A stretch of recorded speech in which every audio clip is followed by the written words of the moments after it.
Bienvenidos a un capítulo más de Tinteando con Tatiana. Hoy con un escritor huilense, se trata de José Onías Cuéllar Calderón, Josio. Ese es el seudónimo, es nacido en Neiva, departamento del Huila.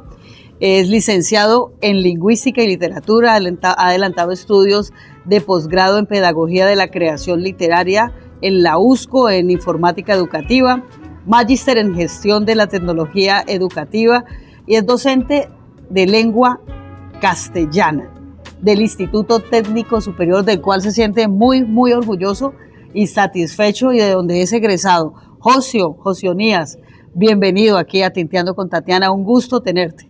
Tatiana, gracias, y al público que nos está viendo. Es para mí un honor estar aquí acompañándote con un tinto y esta limonada tan sabrosa para que hablemos de la obra y de nuestra tierra, por supuesto. Qué bueno, sí señor. Pues mire, Josio es un escritor huilense que yo le quiero preguntar algo. ¿Se nace o se hace el escritor? Pues yo creo que debe haber parte y parte, ¿no? Yo creo que la pasión por lo que tú haces de cierta manera viene en ti, pero si no la desarrollas, ahí te quedas, ¿no? Debe haber como una tendencia a eso y mi mamá era una gran lectora, siempre que estaba desocupada, que era de esas mamás de las épocas que hacían todo. Lavaban, y le quedaba tiempo suficiente para leer sus laudes y leer sus libros. Y mi padre fue un caminante, fue un andariego que aprendió sus oficios y que iba y venía y era un buen contador de historias. Entonces se mezcló esas dos cosas y yo era feliz al lado de él cuando contaba sus viajes y sus aventuras por el lado del sur de Colombia, el Ariari y toda esta zona que llegó a Brasil.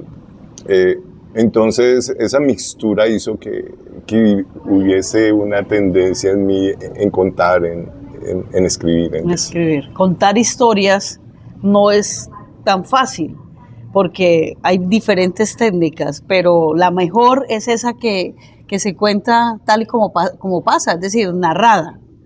Usted narra historias propias, historias de otras personas. ¿En qué se basa lo que escribe? Sí, bueno, yo he desarrollado más la poesía. La poesía es más intimista, ¿no? Uh-huh. Entonces, está muy mezclada con la filosofía, en el caso mío, y con la estética cuántica, que es el intento que he tratado de hacer en mis textos, más en el último y este próximo, que este año en la Feria del Libro en Buenos Aires se presentará Ágbata, que cierro ese ciclo y comienzo el ciclo narrativo. Entonces, desde la poesía y el microrrelato, tratar de contar esa historia desde adentro y esa historia de contexto que nos pasa, porque el creador tiene que hablar de esas realidades. También el escritor, al igual que el compositor, denuncia en ocasiones situaciones que le molestan o con las que no está de acuerdo, por ejemplo, situaciones de país. Por supuesto, y no necesariamente tú tienes que ser un militante para hacerlo, ¿no? Yo creo que tener la independencia suficiente de militancia es contar lo que está pasando y ser un rebelde contra la injusticia, contra la inequidad, y lo social es supremamente clave, lo colectivo es una necesidad y debe denunciarlo, debe expresarlo. Es un compromiso natural con el que crea, ¿no? Con el pintor, con el escultor, y es como ese compromiso obligado que tiene para decir sin ningún resquebrajamiento de lo que está sucediendo y de lo que se necesita, ¿no? Si a usted, José, le llegan a preguntar, yo no quiero leer, no me gusta leer, por ejemplo, le dice alguien a usted, pero si yo quisiera leer algo sobre qué leer, por ejemplo, un joven, ¿qué debería leer para comenzar? Para comenzar, Yo creo que está lo mediático de un joven desde hace unos 6 años, 7 años comenzó a ser muy popular las sagas, ¿no? Fíjate, Sí, lo de Harry Potter es un clásico. un clásico y es lo de las sagas y resulta que eso llegó a los chicos. Cuando dicen que los chicos no leen, es una mentira grande porque en las ferias de libro donde he estado aquí en Colombia y fuera de Colombia, el mayor número De de lectura. personas que compran libros en abundancia y especialmente estas sagas son los jóvenes. Entonces, lo que pasa es que ellos leen lo que les interesa. Por eso cuando me dices qué recomienda, Lo que le guste. que empiece leyendo lo que le guste, que fue que en la época nuestra lo hicimos. Nosotros leíamos muchos cómics. Sí, En mi casa llegaban muchos historias de Middle Oeste, ¿no? El Medio Oeste. sí, Llegaban esas historias, esos libritos usted luego iba e intercambiaba. Los cómics era muy importante. Llegar el fin de semana era para uno leer una maravilla. los cómics que venían en el diario de Huila, más que todo en el Tiempo, en el Espectador, en lecturas dominicales. Y tú te peleabas esa Sí. parte. ¿Y por qué uno lo leía? Porque tenía un sentido para uno. Yo le sugeriría a los chicos, a las chicas, lean lo que les interese, pero leanlo. Y ya después uno se va llegando a esas grandes obras, a los grandes maestros. Y leer a los nuestros sería muy bueno. En ese momento el Huila tiene opciones de lectura de gente nueva. Cuando digo nueva es en el sentido de que se conoce. Sí, hay mucho joven escribiendo ahora y sería muy bueno que los jóvenes llegaran allí a leerlos porque son de muy buena calidad. Josio, usted es profesor de lingüística y de literatura en la institución educativa técnico superior, Orgullosamente. orgullosamente. ¿Cómo hace usted ese trabajo con los chicos allí, con los jóvenes, como profesor en el tema literario? Sí, normalmente los libros yo no los escojo, hay una lista y ellos por votación escogen, entonces leemos en los primeros años, sexto, séptimo, leemos el diario de Ana Frank, que ellos los escogen, Sí. pero también leemos a Aníbal Plazas, que es un escritor nuestro, que habla de niños y jóvenes en sus historias. Escogemos al maestro de Pitalito, ¿Meneses? Gerardo Meneses. Leemos, ellos escogen leer esas historias porque se sienten identificados y por ahí empezamos. Ya cuando llegamos a 10 y a 11, sí Ya. comenzamos a leer libros nuestros y los del canon español, que son un referente, ¿no? Que hay que leerlos. Y también lo que está pasando, lo que se está escribiendo en Latinoamérica. Entonces, leemos a esos autores, Melina Moisés, por ejemplo, Seducción de Antropófagos, es un libro que les recomiendo que lleguen, o leer a Mario Mendoza, ¿no? O Héctor Alfacio Lince. Muy bien, estamos con José Onías Cuéllar, es que me acuerdo primero del Calderón. José Onías Cuéllar Calderón, escritor huilense. Vamos a hablar de sus libros y de cómo, pues cómo leer o interpretar mejor lo que escribe.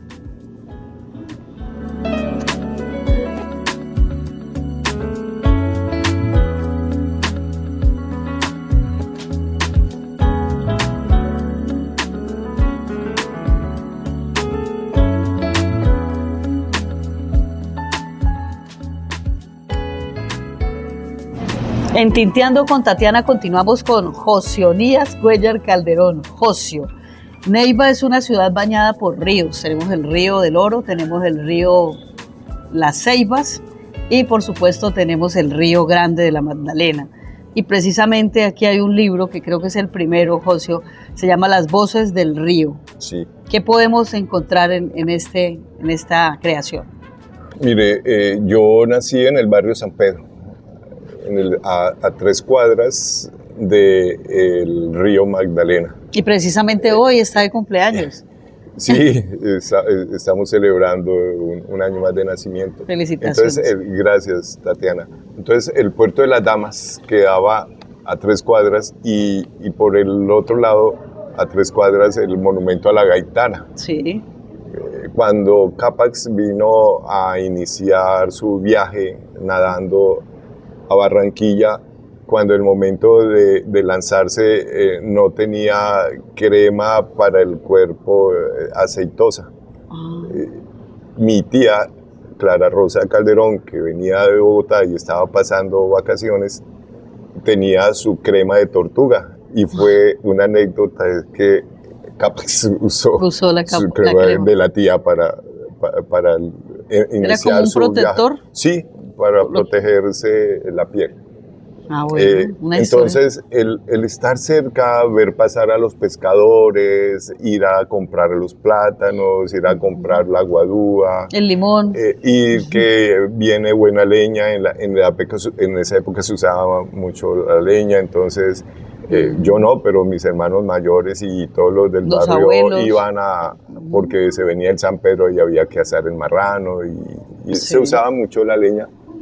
Entonces ese acercamiento profundo con el río no podía más sino producirse este libro. Las voces del río es hablar del río justamente, pero también habla de la vida alrededor del río, habla de nuestros pueblos originarios, el concepto de lo que es la tierra, lo que es el fluir del río, de lo que es la vida de barrio, ¿no? El Moán, por ejemplo.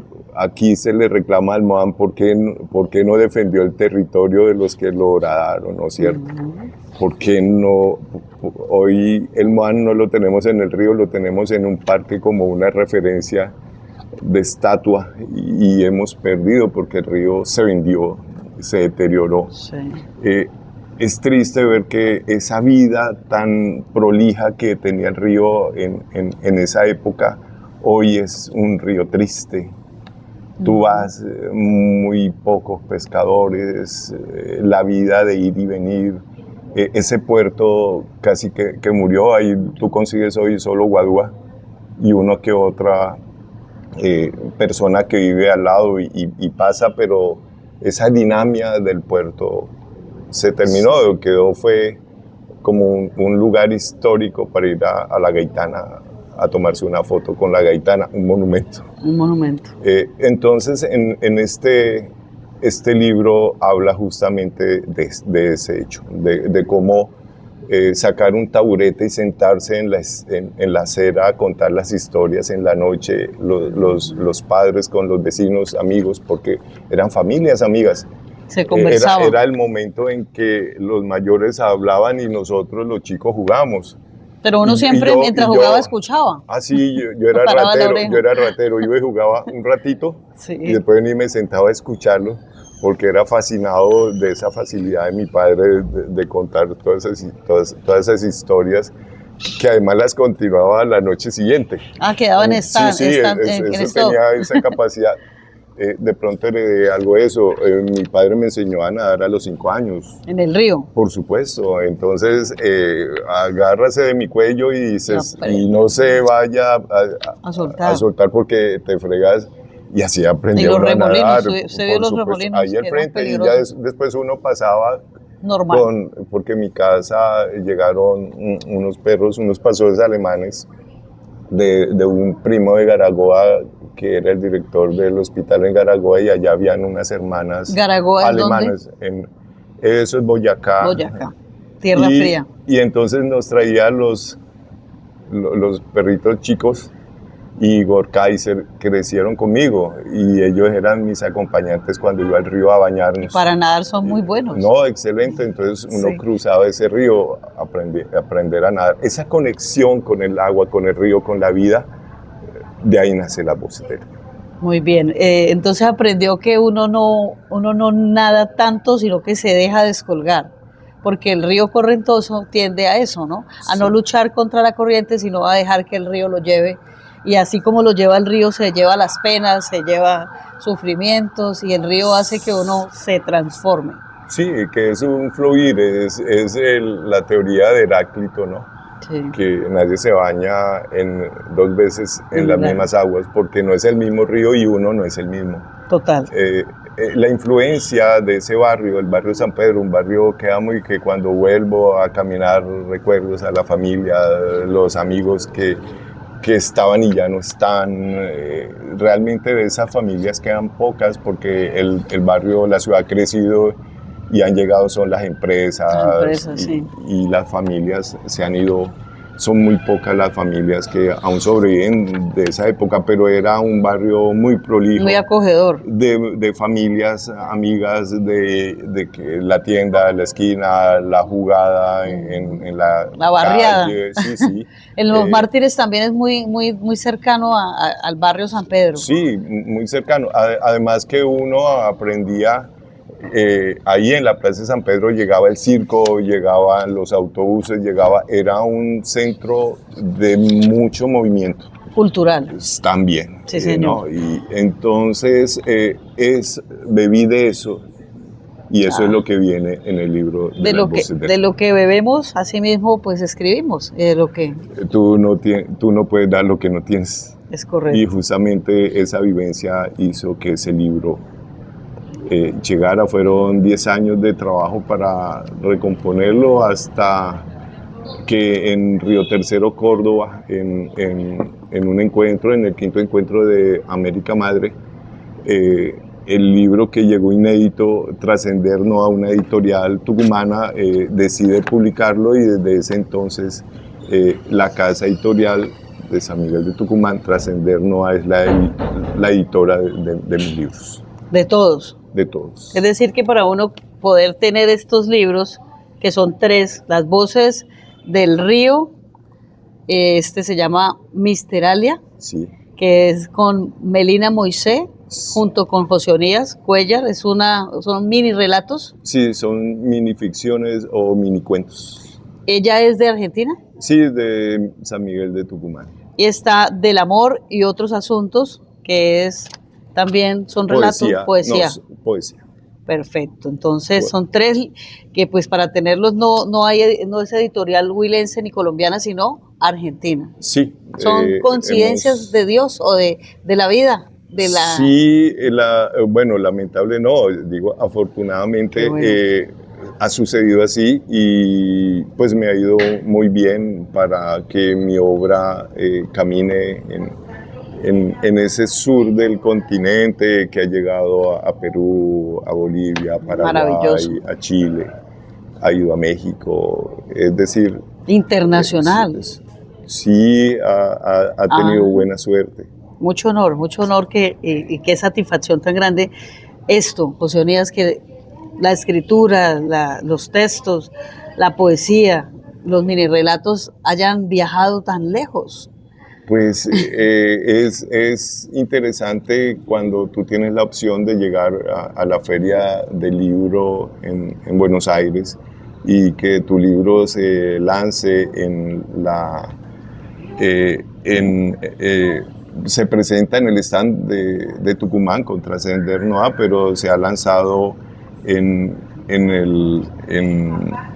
el espacio de Alfonsín Storni, de Pizarnik, de Bioy Casares, donde ha sido lanzado el libro cuando pasa a sala. Y es decir, que también da la oportunidad de usted tener una interrelación con otros artistas de talla internacional, y es una retroalimentación. Sí, en los encuentros, en la Feria del Libro Internacionales tiene esa opción. Aquí, el año antepasado, que fuimos unos escritores enviados por Neiva a la Feria del Libro, ya oficialmente, tuvimos la opción de presentar allí Del Amor y Otros Asuntos, que se había presentado ese año en la Feria del Libro en Buenos Aires. Muy bien, estamos con José Onías Cuéllar Calderón, Josio, escritor huilense tipo exportación.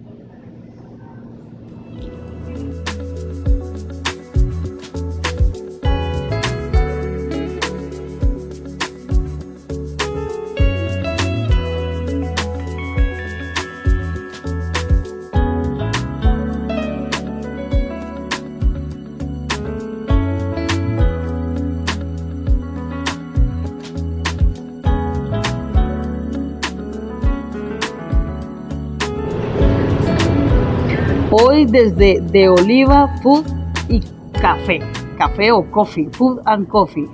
Esto es aquí en el barrio Quirinal, en la calle 19 5A 49.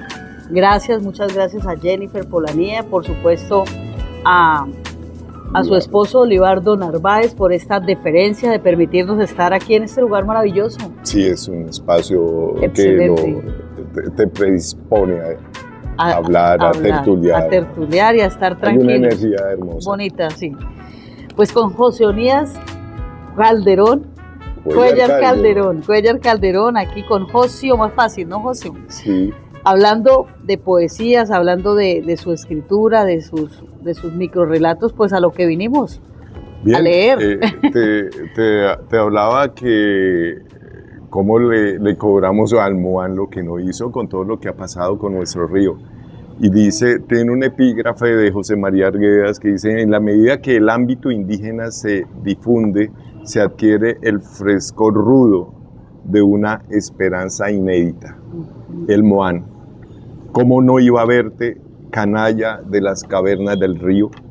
¿Cómo no iba a verte si no corriste a los que violentaron tus dominios? ¿Cómo no iba a verte si los pescadores preguntan por tus fantasmas? ¿Cómo no iba a verte si el delirio de las máquinas horadaron tu trono con hierro y cemento? ¿Cómo no iba a verte si las madres de tus muertos preguntan por sus espíritus? ¿Cómo no iba a verte sentado en este parque convertido en estatua, símbolo del progreso? ¿Cómo no iba a verlo? Las voces del río, ¿cómo no iba a verte? Por supuesto. En lo que nos han vuelto nuestro río. Y no hablemos del malecón del río. No, pues ese es otro. Bien. Otro tema. Misteralia es un libro hecho a dos manos con la gran escritora tucumana Melina Moisés y yo, donde escogemos la técnica del microrrelato para contar historias de suspenso y de terror. En este caso, cuento una historia que chico en el barrio de San Pedro se veía mucho, que era la entaconada. No sé si ustedes alguna vez escucharon. En ciertos días a la medianoche se oía un taconeo. Sí. Y ese taconeo trajo una historia que chicos nos lo decían y la creíamos porque la sentíamos. De verdad sentíamos ese frío cuando ella pasaba, no abríamos las ventanas. Y los papás apoyaban la cosa diciendo: no hagan caso, verá que la entaconada va a llegar y se los va a llevar. Y uno lo creía. Por supuesto. Entonces de ahí nace esto en el barrio San Pedro. Dice: el zapatero. El fondo de la calle traía el eco de sus pasos. Tic, tic, tic, tic, y un halo frío invadía la calle de la infancia. Nos quedábamos quietos y sumidos en un pavoroso silencio. Era ella, la entaconada, la que aparecía después de la medianoche a quienes desobedecían a sus padres. Era infalible, nunca faltaba a la cita. Entre nosotros nos mirábamos escudriñando quién era el responsable de su aparición. Aún así, la buscábamos en vacaciones para mirarla, pero ninguno de mis 8 hermanos ni yo tuvimos el coraje de abrir la ventana para verla cuando pasaba. Solo nos arropamos de pie a cabeza y recitamos todas las oraciones posibles hasta que los sonidos de sus tacones desaparecían. Se oía con el tic, tic, tic, tic de sus pasos y una niebla que la rodeaba, la misma que traspasaba las paredes de nuestras casas de adobe en este barrio centenario. Llegó una noche en que, solitario a mi cuarto, leía Wells y apareció en las paredes ese vaho friolento que se anidaba en mis huesos.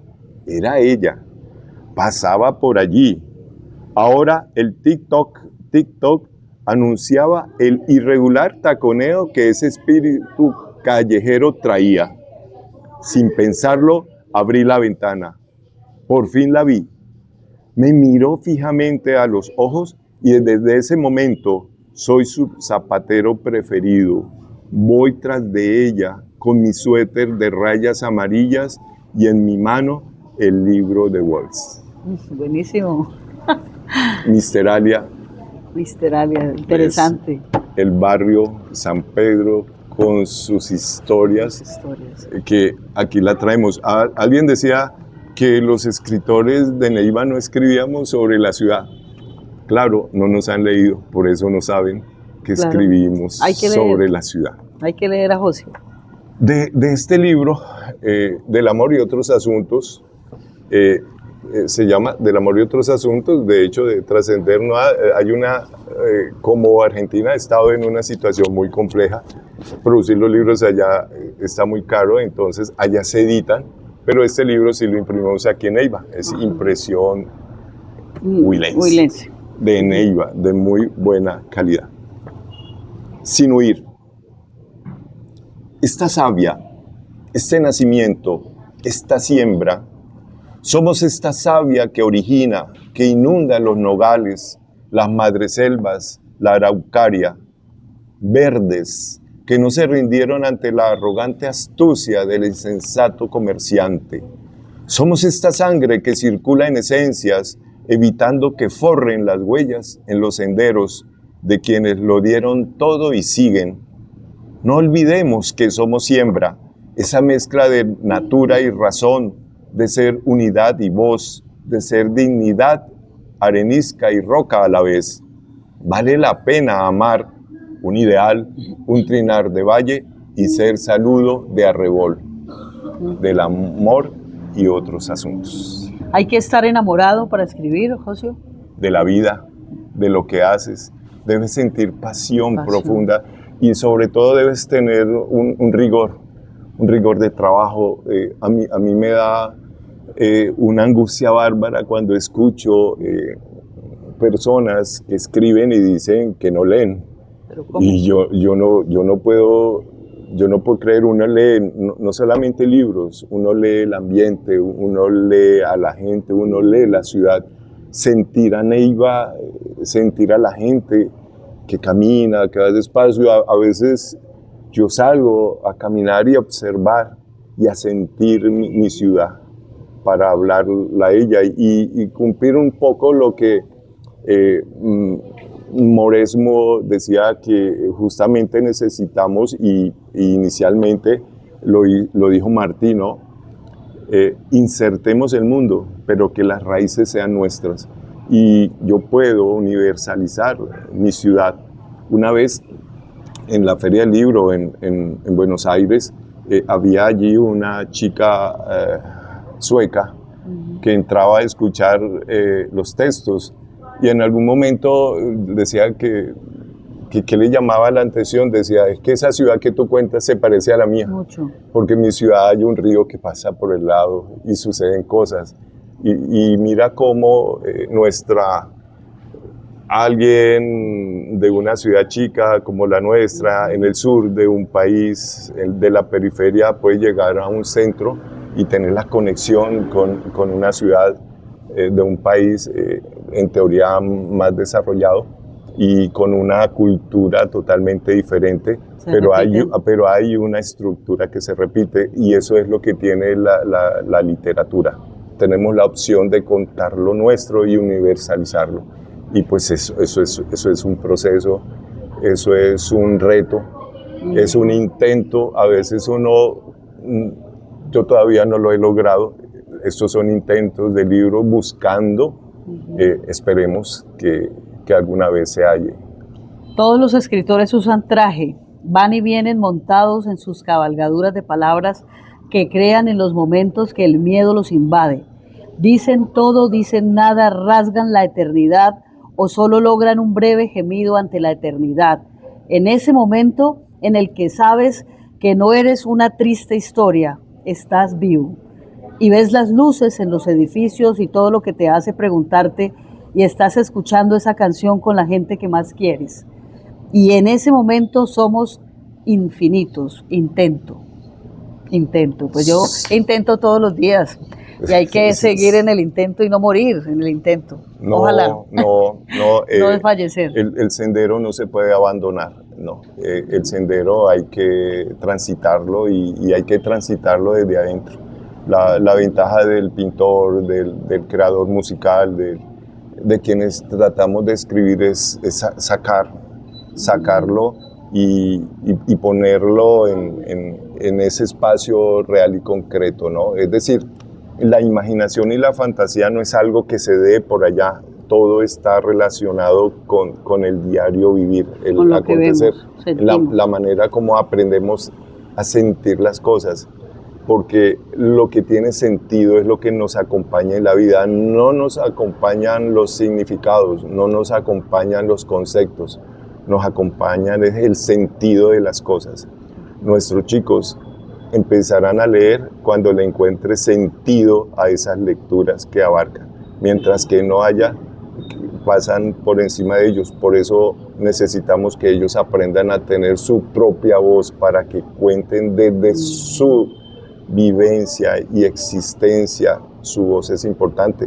Yo creo que una de las necesidades que tenemos en Neiva es promover la lectura y la escritura en primaria, en secundaria, para que esos niños y esos jóvenes no digan qué quieren, qué sienten, cómo ven el mundo. Que expresen.